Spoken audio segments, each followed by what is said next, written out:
I'm Melanie Davis, owner of the Melanie Davis Group at Future Home Realty. And I'm Travis, agent partner here at Melanie Davis Group.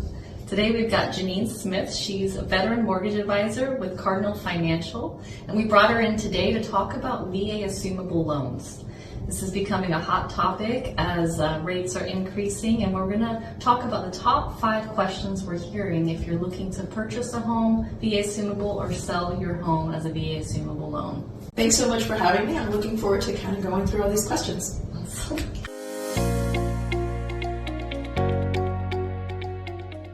So question number 1 is, what should a homeowner do to prepare if they're getting ready to list their home and they have a VA assumable loan? What do they need to do? What should they be asking? Things like that as they're getting ready to list their home. Sure. The very first thing is you're going to want to contact your loan servicer, because the VA allows all loans to be assumed, but they're going to let the servicer set the criteria. So for instance, VA loans, there's no minimum credit score, there's no maximum debt to income, but the loan servicer in these assumptions might set their own criteria for that.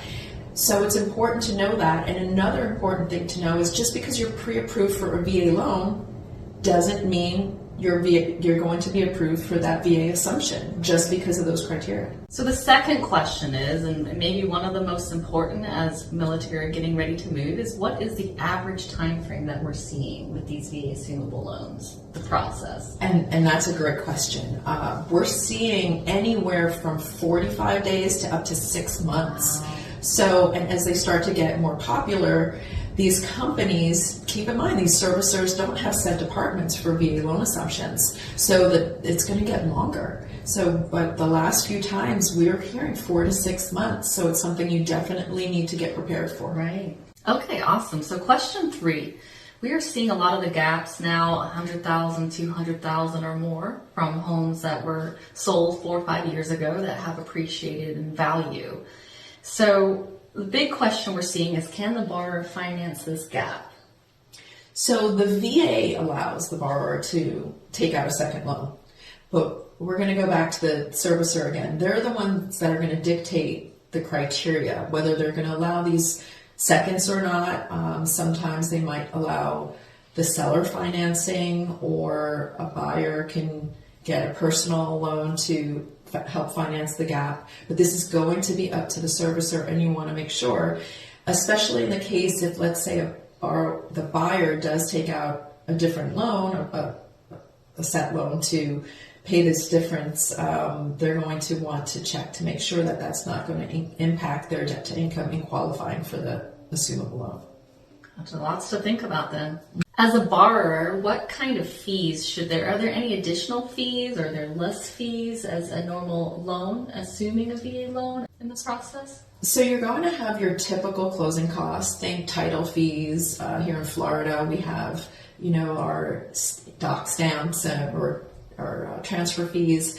In addition to that, you're going to have a $300 processing fee. The servicer will charge for that, as well as a 0.5% funding fee. And that's actually less than your normal VA loan. So that 0.5% is going to be charged to the veteran, and also a non-veteran as well, unless the veteran has a VA disability of 10% or more, in which that will be waived. Okay. So question 5 is about entitlement. Will the seller's VA entitlement be released back to the seller if another veteran was purchasing the home, and also their liability in general? Like, are they free and clear of the home if another veteran was purchasing the home? So if another veteran is purchasing the home and they have available entitlement, they can swap the entitlement with the existing seller. And that's the best case scenario. It kind of frees up that entitlement for the seller. What you also, the second part of your question is very important. You want to make sure that there's a release of liability. That's who the VA is going to go to if and when there's any type of foreclosure. You want to make sure that that's in the package. It should be, but make sure that it's signed by the new buyer to obviously ensure that your liability is transferred. And that's whether it is a veteran or non-veteran. Okay. Hey, Jeannie, what if the borrower isn't a veteran? Good question. So yes, VA actually allows the buyer, the new buyer, not to be a veteran, even an investor on the property. In this case, that entitlement's going to stay with the property. So the seller will lose that portion of the entitlement. They don't necessarily lose all their entitlement. They could probably get another second VA loan, but the portion that is tied to that house will remain with that house if it gets transferred either to a non-veteran or a veteran that's purchasing it as an investment. What if that buyer assumes a loan, owns the house, and then forecloses? What happens to the original seller's entitlement?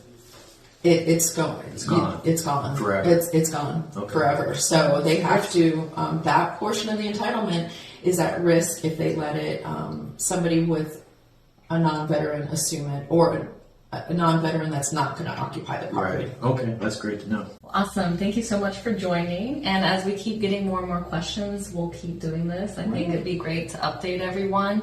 If anyone's interested, we do have a checklist. If you're looking to sell your home and you want that checklist to what kind of questions to ask that loan servicer, we're happy to send that to you. Keep following our page.